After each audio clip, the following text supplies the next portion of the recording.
There was a young man named Lucas Grant, 24 years old, living in a small apartment in Chicago. From the outside, he looked like any ordinary person, but inside he was fighting a silent war every single day. Lucas had always been the quiet one, the soft-spoken boy who avoided attention. People called him shy, nervous, and sometimes even weak.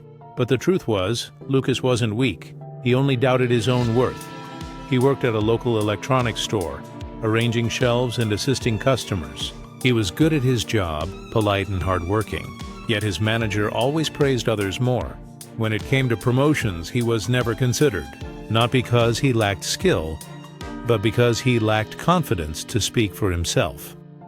Lucas grew up in a family where his younger brother was louder, funnier, and always the center of attention.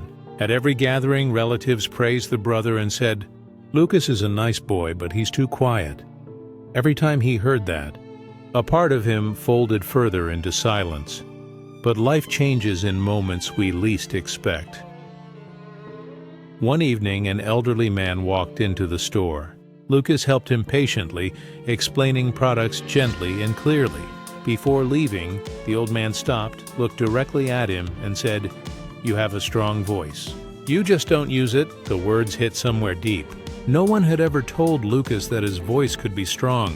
He always believed confidence belonged to others, people who were louder, more expressive, more charming. But that night, he lay awake thinking about that stranger's words. The next day, Lucas stood in front of his bathroom mirror. He stared into his own eyes. Something he never really did. His heart was beating fast, but he said quietly, "I deserve to be heard." The words sounded weak, so he tried again. "I deserve to be heard." His voice trembled, but it didn't break. From that day onward, Lucas practiced speaking. Not speeches, not fake confidence, but simple truths. He started greeting coworkers with a clear tone.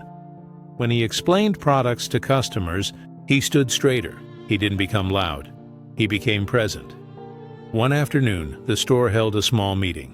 The manager asked for ideas to improve sales. As usual, everyone else talked. Lucas listened. His heart raced. He felt the familiar fear rising, the fear of judgment, the fear of being wrong. But he remembered, "You have a strong voice. You just don't use it." So he spoke. Not loudly, not perfectly, but clearly. The room went silent. People listened. The manager nodded slowly and said, "That's actually a good suggestion, Lucas. Let's try that." It was a small moment, but small moments change lives. Lucas felt something shift inside him, not a loud explosion, just a steady flame beginning to grow. He began working on his confidence every single day. He read books on communication. He watched motivational talks before sleeping. He wrote his thoughts in a journal, learning to understand himself. Confidence didn't come overnight. Some days he still felt afraid. Some days his voice still shook. But he kept showing up, and that was everything. Months later, Lucas was offered a chance to train new employees. The old Lucas would have said no immediately, but this time he took a breath and said, "Yes, I can do it." On the training day, he stood in front of 5 new workers. His palms were sweating, his heart was pounding, but he began speaking. Steady, calm, real. And once again, people listened. He didn't try to be someone else. He didn't try to be louder than others. He simply allowed himself to exist with confidence. Weeks later, his manager called him to the office.